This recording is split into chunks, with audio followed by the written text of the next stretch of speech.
everyone. Welcome to our participants and to our speakers today. This session of the Berlin Climate and Security Conference is a bit special. We'd like to welcome you to this live recording of the Climate Diplomacy podcasts. We are your hosts, Raquel Manayan and Hannah Kornot. You may know our voices by now if you listen to our podcast, and we're delighted to be here with you in this different format today. The Climate Diplomacy Podcast is a series which features leading experts offering their take on what needs to be done to promote climate foreign policy and provide you with context you need to understand climate diplomacy today. If you need more information on the podcast, you can always visit our website, climate-diplomacy.org, or also follow us on Twitter under Climate Diplo. Around the world, climate change interacts with social, political, economic, and environmental drivers of conflict and fragility, thereby challenging the stability of states and societies and undermining international security. We are joined by three experts from three different regions today to hear examples of locally informed solutions and explore climate security around the world. In Southern Africa, climate change is a central threat to livelihood security and well-being. Food insecurity, forced migration, and stressed resources have emerged as human security issues, while more extreme weather events and increasing temperatures are undermining economic growth, health, productivity, livelihoods, and employment, and thus national and regional stability. We are joined by Ottilia Anna Maunganitze, author of the upcoming Climate Fragility Risk Brief on Southern Africa and head of Special Project, Office of the Executive Director at the Institute of Security Studies. Welcome, Ottilia. Thanks a lot for having me. And now we move up to the Arctic, where climate change is happening 3 times faster than the global rate. These changes present considerable risks. The region faces several climate change-related tipping points, as well as geopolitical and militarization threats, all of which have major ramifications, both for indigenous communities and the international community at large. We've already recorded an episode with her, and we're very happy to welcome her again, Marisol Maddox, author of the recent Climate Fragility Risk Brief on the Arctic region and Arctic analyst at the Polar Institute of the Woodrow Wilson International Center. Hello, Marisol. Hi, great to be here. Thanks so much for having me. And moving back to the African continent, in the Horn of Africa, climate change exacerbates existing conflict and fragility dynamics. Climate change negatively impacts the availability of natural resources, and this can contribute to conflict by worsening livelihood conditions, increasing migration, or changing pastoral mobility patterns. Sagal Abshir is with us today to tell us more about this. She is the author of the Climate Fragility Risk Brief about the Horn of Africa and a lawyer, writer, and researcher with 20 years of experience. Hi, Sagal. Thank you for joining us. Hi, Hannah. Thanks for having me here today. We have 40 minutes to discuss a few questions, and afterwards around 10 minutes where we open the floor for questions from the audience. And with no further ado, I think we just dive right into the topic. And since the session is called Climate Security Around the World, let's start with a tour de table. Could you please give our audience an impression about the regions you wrote about? So what is the climate context and why is climate security in your region a topic that we need to talk about today? Sagal, would you like to start? Sure, I'd be happy to. So I'll be talking about the Greater Horn of Africa, and that's a region that's officially made up of the 8 countries of the IGAD organization. And those are quickly Djibouti, Eritrea, Ethiopia, Kenya, Somalia, South Sudan, and Uganda. Within these countries, you have Sudan, which is one of Africa's largest countries, and you have Djibouti, which is one of its smallest. You have Ethiopia, which is the oldest, and you have South Sudan, which is the very youngest country, coming into existence in 2011. So we can definitely say it's a diverse region, ethnicity, language, history, politics, and economic development. The Greater Horn is a massive area, about 5.2 million square kilometers with 230 million people. And to put that into context, that's a little bit bigger than the EU with about half the population. It's a very dry area. About 3/4 of the region gets less than 6 centimeters of rainfall a year. And 80% of the population is employed in farming or herding and very much dependent on that rain. The region has experienced a series of devastating famines over the last 50 years, all of them occurring at the nexus of drought and war. We had Ethiopia in the 80s, Somalia in the 90s, Darfur in the 2000s, Somalia again in 2011, and sadly, the prospect of another famine looms in Ethiopia with the recent conflict going on. And so in the past 50 years, according to the IPCC, we've definitely seen this region heat up and have a lot less rain. And the projections look like it's going to get even hotter, with the rains being both drier and heavier. Like, how can that be possible? But basically, we're going to have a lot more rainfall with the short rains, with a lot of long dry spells and a lot less rain in the long rain season, which is the rains that most of the region's crops rely on. And all studies point to more frequent droughts and storms. So poverty, food security, land degradation, climate change is exacerbating all of these pressures in the region, despite the fact that the countries of the Horn have little to no control over global carbon emissions. And of course, climate change is interacting with conflict dynamics, but I think we're going to be talking about that a little later. Yeah, we will definitely. Looking forward already. And Marisol, next over to you. Okay, great. Yeah, so I'll be talking about the Arctic region, which makes up 8 countries. So it's Canada, Denmark because of Greenland, Finland, Iceland, Norway, Sweden, Russia, and the United States. And what we're seeing is that the changes in the Arctic have an absolutely immense impact, not only domestically for those countries, but also for the rest of the world. Because of a phenomenon known as Arctic amplification, the region is experiencing climate change around 3 times faster than the global rate of change. And the changes that are occurring have profound implications. So there's 4 million people that live in the Arctic. 500,000 of those are indigenous. And a lot of the coastal communities are really at the front lines of that immediate change. But then there's also really serious global implications. And so there's a few global climate tipping points that are directly linked to changes in the Arctic. So some of those include stability of the Greenland ice sheet, stability of permafrost, and also the AMOC, which is the Atlantic Meridional Overturning Circulation, which is a fancy way of saying it's basically this giant ocean conveyor belt that includes the Gulf Stream. So one of the many things we're concerned about are some of these potential for tipping points, which are an abrupt change in the state of a system where it's not clear how much it's possible to overshoot the thresholds of those tipping points and for how long before the changes are irreversible. And there's also the risk that triggering one tipping point could actually lead to other tipping points being triggered in a domino effect. Some say that the fate of the Arctic is the fate of Miami. And I think that that's a really good way of understanding that the changes we're seeing in the Arctic don't just matter for the region, but for the rest of the world, and especially for low-lying communities around the world. And this is really demonstrative of the fact that actorless threats are increasingly going to be influencing global stability, including the ways that state and non-state actors respond to them. Thanks so much, Marisol. I think we'll get back to one or two of these points later on. Now over to you, Tilja. Thanks a lot, Hannah. Coming from the Arctic, so one of the coldest regions in the world, to perhaps one of the hotter regions in the world, for me makes this conversation very interesting. Now, speaking in these 2 weeks of the Berlin Climate Security Conference, for me, one thing that I reflected on this morning, in fact, so 1st of October in South Africa, we have already started torrential rains. I'm starting there because sometimes a lot of the conversations we have are almost from a bird's eye view and not always really looking at the everyday realities. Why do I raise this? Because torrential rains at the end of September, early October in Southern Africa is rare. In fact, the kinds of rains that we've had in this week and that we'll continue to have as projected by the Weather Service are rains that we normally expect nearer to the end of November.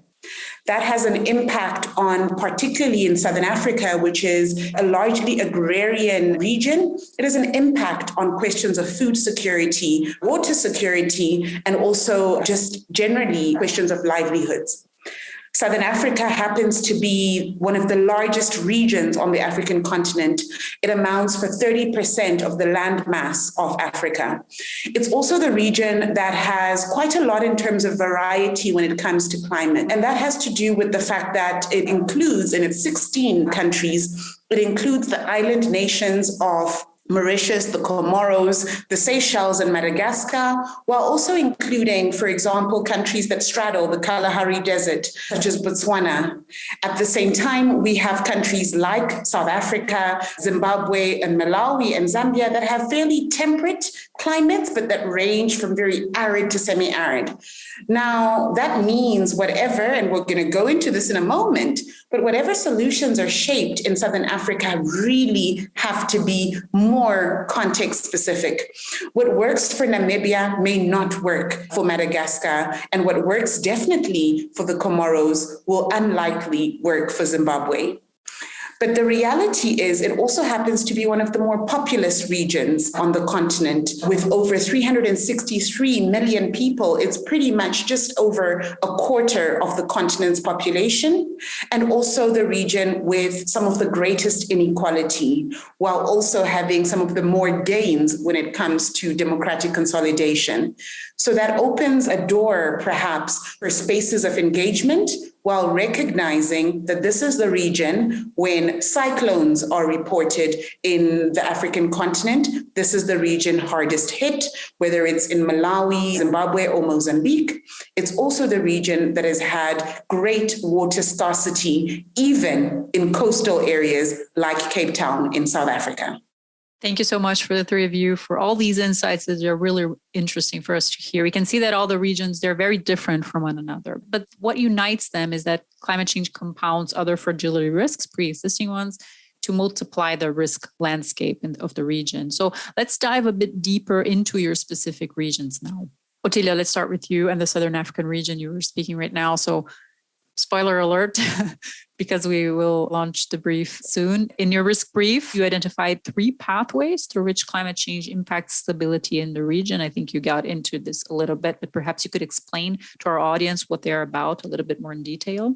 In the risk brief, we identify 3 pathways. First is that climate-induced disasters can trigger forced migration to food as well as livelihood insecurity.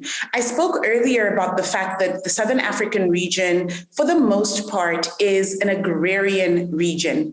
And a lot of communities rely on farming, particularly subsistence farming in the rural communities. But it's not just about the smaller communities that rely on this. It's also one of the main industries for a lot of Southern African countries. As a result, people where they're unable to continue to sustain their livelihoods through agriculture are often forced out of their homes. Now, we see a lot of this movement coming from rural areas towards urban areas, so forcing a greater urbanization or faster pace of urbanization in some countries such as South Africa, Zimbabwe, Malawi, and Zambia as examples. The second fragility pathway that we identified is that climate-induced disasters reduce biodiversity as well as destroying infrastructure. And this, again, threatens livelihoods and increases vulnerabilities, particularly in very unequal spaces and societies. And this can compound or fuel social unrest and instability. And unfortunately, in some areas, we see this also encouraging violent extremist groups. Now, earlier this year, in February, for example, we saw, again, torrential rains within South Africa that have cost the country billions in rand and billions also in dollars in terms of need to rebuild areas that were affected. We've also seen the devastating impact in countries like Mozambique and Zimbabwe following series of cyclones in these 2 countries.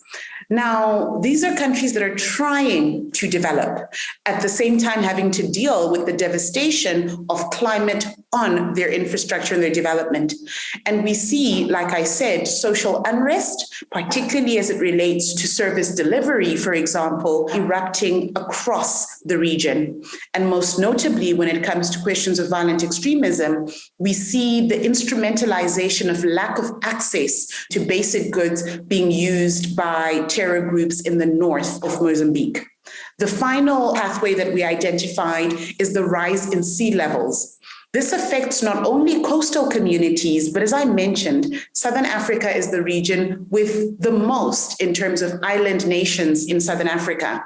So places like the Comoros and the Seychelles are gravely impacted by the rise in sea levels, and this affects communities and reduces their opportunities for economic growth. One of the pathways that you mentioned has to do with violence and unrest in the region. And I think we've heard a lot about unrest in the region quite a bit lately, particularly in South Africa, in Eswatini, for example, that we're experiencing protests and violence in the past few months. Would you say that there's an element here of an influence of the climate-related insecurity? It's difficult to just make a sort of a direct link because I think there's a confluence of issues affecting society. And sometimes there then is almost a connection between people's frustrations with lack of access to basic goods and resources, the increase, for example, in food prices as a result of the rains again, but also cycles of dry spells that impact, for example, our wheat production or horticulture. So while we cannot make a simple and direct link between, for example, some of the climate stressors or climate events that we're seeing in South Africa, in Mozambique, in Zimbabwe, and Malawi, for example, we can be able to say that as a result of limited access to what would otherwise be cheaper or basic goods, we see increased frustrations among the society. What would be, and I know I may be jumping into the next conversation here, but what would be my recommendation is limit as much as possible the influence of certain events, whether it's climate events, so that they don't contribute to this basket of concerns of societies already affected by inequality, poverty, and increasing crime and violence. Thank you. That's a great segue for the question that I wanted to ask you next. Of course, now that we know what the risk landscape is, what would be entry points? So is there something that can be done to handle and reduce these risks that you just talked about? There's quite a number of entry points, and I really want people to read the risk brief. Again, minding that Southern Africa is a region of 16 countries, so it can be very difficult to distill and simplify. So what I would say, and this is minding that we're having a conversation about local solutions, but perhaps given that a lot of the Southern African countries are affected by climate stressors, both sudden, but also a lot of slow onset ones. This is perhaps, for me, one of the first and important entry points is take a step back, think regionally. What lessons, for example, can Mozambique learn from neighboring Zimbabwe or Malawi? And already through the Southern African Development Community, at least on paper and at least in policies, they have the measures in place. Southern Africa happens to be one of the few regions that has an existing early warning mechanism through the National Weather Services that allows at least for regions to be warned. But the next stage is about preparedness. It's not enough to be told that there could be a cyclone that affects a particular region. There has to be more in terms of technical support to ensure preparedness. So one of the other entry points is really to reinforce existing strategies beyond just having them in place, but ensuring that there are practical elements to them at national as well as regional level. Now, the next, and I'm going to stop here because there's a lot of entry points and I really want people to read the brief. The next is learn from local communities. Now, what better community than communities that have had to confront these climate impacts pretty much for their whole life? I come from both South Africa and Zimbabwe, where for years we've had to deal with cycles of drought, but also of torrential rains. In some communities, questions around rain harvesting, for example, are part of the way that they know how to ensure that if you don't have running water, at the very least, you harvest the rain that comes from the sky. But also recognizing that we are a region that has a lot of sunlight. I mentioned earlier, coming from the Arctic to Southern Africa, we can be able to make use of those things that we already do have, but also encouraging societies to be able to have other livelihood options beyond depending primarily on agriculture. And maybe by starting there, but also by listening, I would say, to communities on how they are affected and impacted by climate change, can we be able to shape solutions that won't just be short-term knee-jerk solutions, but actually that have a longer-term impact, particularly in the poorer communities, of which, unfortunately, for Southern Africa, make up the majority. Thank you so much, Ottilia. That was really, really interesting. And I'm already looking forward to the brief to be released. And we will move to the Arctic now. We already said contrasts couldn't be starker in some dimensions. But what climate fragility pathways have you identified that come into play in the Arctic region, Marisol?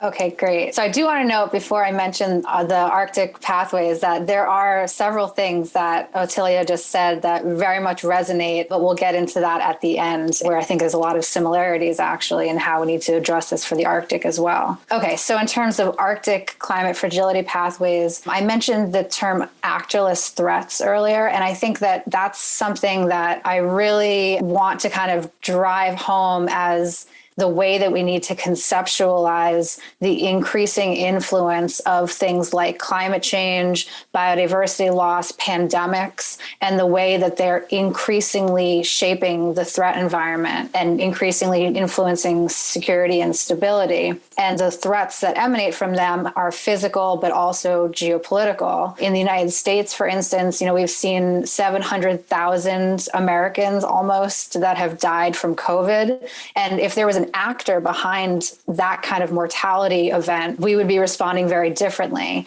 And so my point is that we're increasingly going to be dealing with threats that lack that proximate actor to blame. And that has implications for security and intelligence communities, as well as the policy community.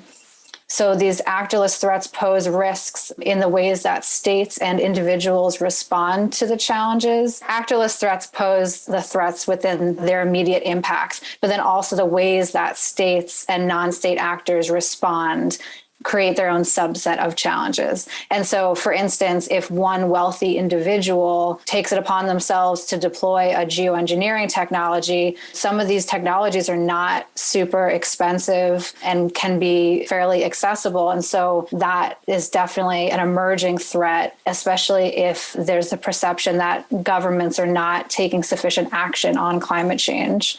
So there's many unknowns when it comes to the ways that the Arctic may be involved in future migration issues, but I would highlight in advance the risk of xenophobia getting in the way of productive opportunities. So safe and sanctioned migration to the Arctic could actually be a key to unlocking the workforce to help to develop new opportunities that are evolving in the region, but communities will be more averse to potentially people coming from other places if they're being framed as a threat. And so that's where I think that the policy community also has an obligation to get in front of that framing with language and not be talking about it as a risk of migration, but rather what are the opportunities.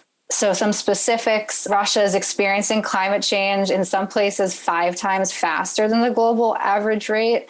And so the northern sea route along their northern coast is becoming increasingly accessible for longer periods of time. And the Arctic is very important to their economy, and it will be even more so. They're really trying to minimize stranded assets related to oil, coal, natural gas. And then there's also new opportunities with minerals and other resources. So we're seeing them remilitarizing their Cold War bases, testing increasingly advanced weapons systems. So after 2014, with the annexation of Crimea, there's obviously more tension around Russian aggression and their intent. And it's really not useful to try to parse offensive from defensive capabilities. And so the US and our allies and partners in the region and beyond, including like the UK, have increased our own exercising in the Arctic to be able to increase our operational capability. And we need to be doing that in terms of building that capability because it's also a deterrent. But there is then enhanced risk of miscalculation or misinterpretation that could cause conflict. We've seen that after 2014, with some of the sanctions that prevented military to military cooperation, the 2 forums that dealt with hard security issues in the Arctic, which is the Arctic Security Forces Roundtable and the Arctic Chiefs of Defense, no longer included Russia. And so there's a real gap there in terms of our ability to communicate and reduce risk. And then over to China through soft power diplomacy, scientific research, and financial investment. China really is expanding their efforts to gain access, presence, and influence in the Arctic region. And then there's also some military interests that Russia has, which I can get into a little bit later.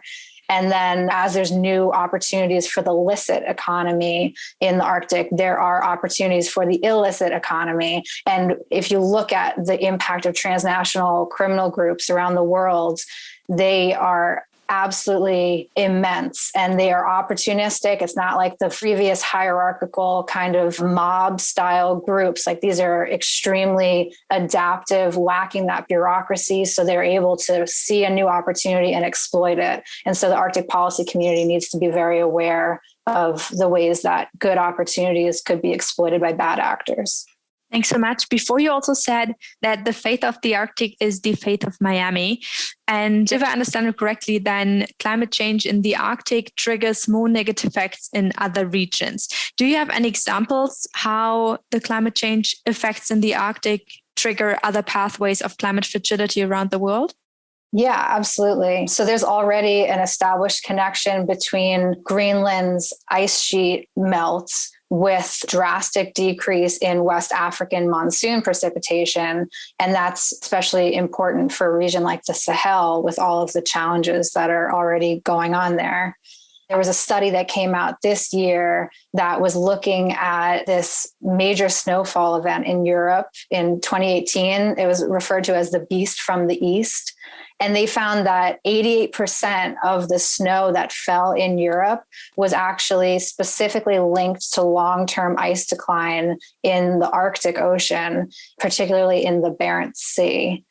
And then also in terms of permafrost, 80% of Alaska is underlaid by permafrost, 60% of Russia. So there's very significant concerns about the implications, not just for those places, but also for the contributions to greenhouse gases. So permafrost releases not just carbon dioxide, but also methane, which is a very potent greenhouse gas.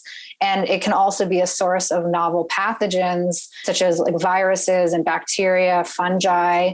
And we've also seen places where we're having very large releases of things like radon, which is the second leading cause of lung cancer, as well as very high concentrations of mercury. And I actually want to flag, there was a study that came out in Nature, the journal Nature yesterday, that is Dr. Kimberly Miner had led some research that was looking at biological, chemical, and radioactive materials that have been sequestered in the cryosphere, so like the frozen parts of the world, that are at risk of being released due to thaw. So I would highly recommend checking that out because it's really serious, the implications of permafrost thaw and what could be released into the environment. Thank you so much for highlighting this. Now, looking into the future, we already talked about the fact that there are immense consequences to the international security and stability and also to health, as you just mentioned. And in your risk brief, you also identify manifold entry points, how governments and policymakers could best address the compound climate fragility risks.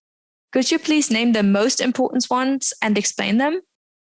Yeah, so this is where I want to tie back in with what Otilia was saying, because just like she was saying that with Southern Africa, it's not a one size fits all kind of situation because there's so many countries involved. And it's the same thing with the Arctic, where the Arctic is, yes, it's a region that we generally define as above 66 degrees north, but it's very diverse. And the European Arctic is very different from the North American Arctic. So it's really important to, just like Otilia was saying, to look to communities for place-based solutions. And so one of the really important pieces of that for the Arctic is looking to integrate traditional knowledge systems into the policy process, but from the very beginning. So working in a very ethical way in even deciding like, what are the problems that we are defining, and then how should we go about addressing them, and recognizing that traditional knowledge systems are fully intact, valid knowledge systems that are complementary to Western science, but do not need to be validated by Western science, and that they should be used in concert. Relating to some of the harder security issues, General Milley actually just recently met with Russian General Gerasimov, And they both expressed interest in renewing some kind of dialogue for risk reduction and deconflicting operations. So that's a really positive step that I've seen. And then just conceptually, something like One Health, the CDC has advocated for this. They have a center at the University of Alaska, and that recognizes the inherent interconnectivity of human, animal, and environmental health. And so it's not about thinking about them in silos, but understanding that these are complex dynamics that influence each other. And you can't think about human health as being somehow separate from the natural world. And then in terms of another kind of local solution, strengthening the circular economy would be a really positive step from the policy community. So when it comes to electronic waste, being able to harvest minerals, to upcycle those. Yes, the Arctic has a lot of minerals, but it's still an extractive process. It's not super clean. So if we can limit how much we're doing that, it's important. And ideally, we really do also need to be addressing consumption. I know nobody wants to hear that, but it's realistic. And then also even with circular economy, with something like plastic production, which has a huge carbon footprint and is just tremendously polluting for the environment. So there's, for instance, a Danish company called Plastics, like with an X at the end, and they take material like ghost gear, like fishing nets that had been discarded, and they recover those, and then they actually turn it into a raw material to be repurposed into other new products. So helping to really take that full spectrum approach towards risk reduction. Thank you, Marisol. And now very, very quickly, just at the end, because you already touched upon it, and I think it's like in a dimension that also makes the Arctic very special. Regarding geopolitical aspects, what do countries engaged in the region want to achieve, and how do you see China's presence in the region developing? And do also general geopolitical tensions between China and the US factor into this? Generally, the countries in the region, so the Arctic countries, want to be able to realize new opportunities. And really, they need to be then, reducing risk associated with greater presence and more activity in the region so that they can realize those potentials. Because if we have a huge oil spill in the Arctic, for instance, that could be very serious for the blue bioeconomy, which is really important for a lot of Arctic countries' economies. And then when it comes to China, I really don't think of it as like a US-China tension. We're seeing the CCP becoming increasingly autocratic, really disregarding human rights, including the rights of their own people. And then also this really extensive military civil fusion, which really obfuscates their intent in the region. And so that's really what makes their interest in the Arctic concerning. So they have observer status right now, but I would argue that they're seeking to build their equities in the region so that that can later be leveraged for an argument that they should have a larger role in the region. And it's not because it's China that's problematic. It's because what it looks like as China gains power is not something that is conducive to human rights and to democracy. That's very concerning. And then also even with, Arctic research, which we desperately need to be cooperating on climate science in the Arctic to understand these changes that are occurring. But we know that, again, with the civil military fusion, the research that China engages in is dual purpose. And we also know there was a Russian naval officer who had been retired, but he was arrested for treason. And he had provided to the CCP information about how Russia detects submarines. So that, to me, when you look at where their icebreaker goes, Rob Hubert is a Canadian researcher, and he had been kind of tracing Shui Long's route, and Shui Long is one of their icebreakers, and saying, wow, like some of the places that they're going would be good for hiding a submarine. And that is something that China is very interested in for a sea-based nuclear deterrent and that second strike capability. So that's also very concerning. Thank you so much. We've heard so many interesting things already. But let's move back to the African continent for a second and speak about the Horn of Africa. So, Sagal, we know that climate change pressures, they are already interacting with conflict dynamics in the Horn of Africa region. So which climate fragility risks should policymakers in the region be aware of?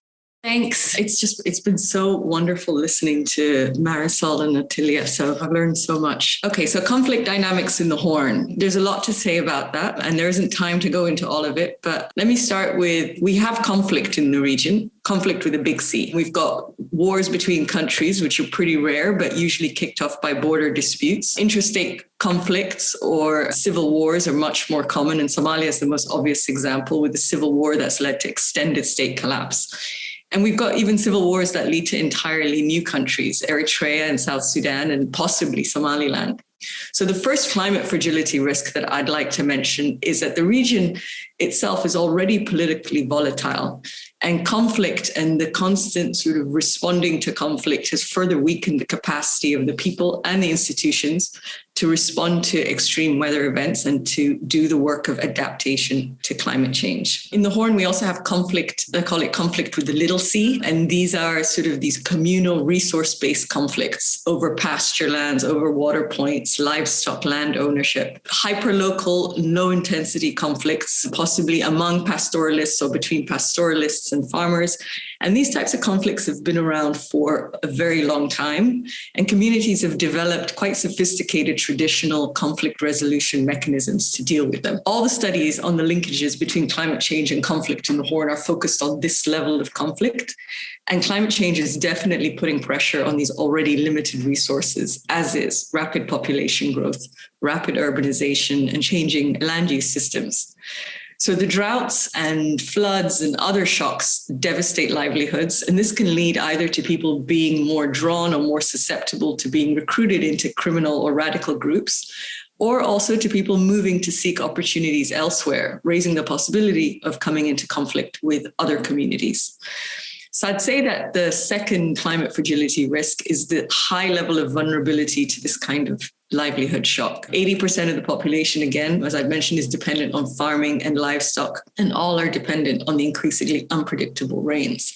And there are very few safety nets. The traditional conflict resolution mechanisms are also under immense strain, one, by the sheer number of people being displaced by climate pressures and or conflict, and two, because people are moving further for resources, so beyond the traditional and negotiated corridors. And here I'm talking about the pastoralists whose nomadic way of life is already an adaptation to the very harsh and arid terrain. So this is the third climate fragility risk, I think. The natural capacity for conflict resolution of the little c communal conflicts is being eroded. And it's coming at a time where climate change is increasing the likelihood of resource conflict. And even worse, I think, in this region's sort of broader political landscape of identity politics and a lot of shaky political transitions that are happening, in some cases, these low-level conflicts can end up being instrumentalized by political actors and escalating dramatically, which can, for example, turn into the border disputes that end up leading to conflict with the big C. And then finally, I want to bring up sort of a fourth risk that we need to be aware of. The Horn is also vulnerable to the political and economic responses to climate change from other parts of the world. So the examples here include Gulf state investments in bread baskets in Ethiopia and Sudan, driven by concerns for their own food security, or international climate offsetting schemes that acquire large forests in different parts of the region. And this can lead to conflicts with local communities who themselves rely on access to this land and to the forests for their own livelihoods.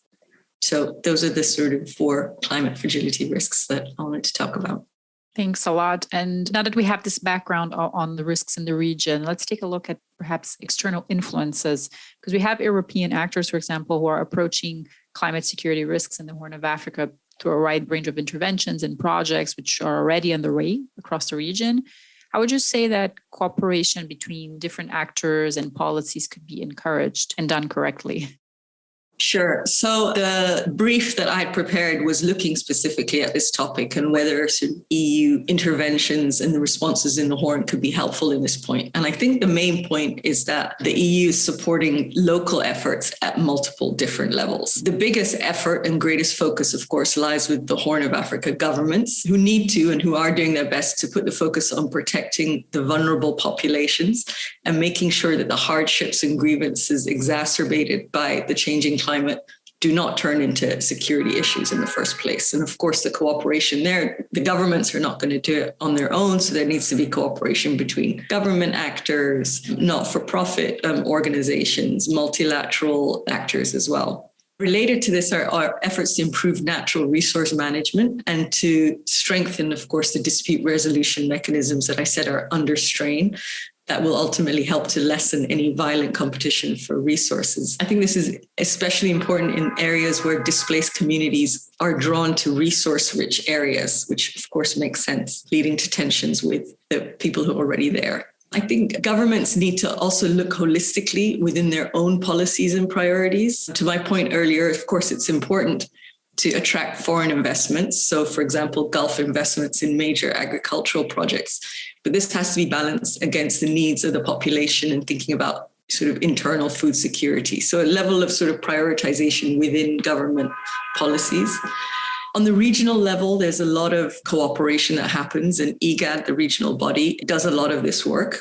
And I'll give 2 examples. One is IGAD's developed, and the Horn of Africa governments have endorsed protocols on free movement of people and livestock across the national borders within the region, which allows for local authorities at the border regions to collaborate and cooperate as pastoralists and farmers move looking in search for water. And this is critical because these pastoralist groups are often at the center of the region's communal conflicts, and protecting their mobility can, of course, strengthen their resilience. The second example is developing an early warning mechanism. And I know Tilia mentioned that in the context of Southern Africa. There is one in the region, again, focused on identifying and de-escalating cross-border conflict pressures. These border regions are sort of flashpoints, getting local authorities to diffuse these communal resource conflicts before they get escalated. We do have a regional body called ICPAC that is looking specifically at climate, and there is now collaboration between the early warning mechanism and this climate body. So the data is being fed into the conflict analysis, which I think is another great example of cooperation. Very interesting. Would you say that these challenges that climate change poses to the region, but also to the world at large, that they could represent an opportunity for cooperation, dialogue, also mediation and peace building for the Horn of Africa? I think yes. The very short answer is definitely yes. And I think not just for me, I think this is why we're all doing this work on some level. The slightly longer answer is yes and. So yes, I think there's an opportunity. I think the urgency that's facing us now to avert these potential disasters and to adapt to new climate realities can present a new entry point into old stuck problems that we've been working on for a long time. And I think that there is definitely an opportunity to shift from a zero-sum mindset towards collaboration. My yes and comes in, I think, yes, and we have to keep the focus on peace building instead of securitization. This region tends to securitize issues that at the core are not security issues. So we securitize radicalization, which is really about the lack of opportunities for young people and communities. We've managed to securitize migration, which itself is a positive coping mechanism or a response to conflict and extreme weather events. Another yes and I don't want to underestimate this, is development. I think development is important, and underlying a lot of these problems is the need for development.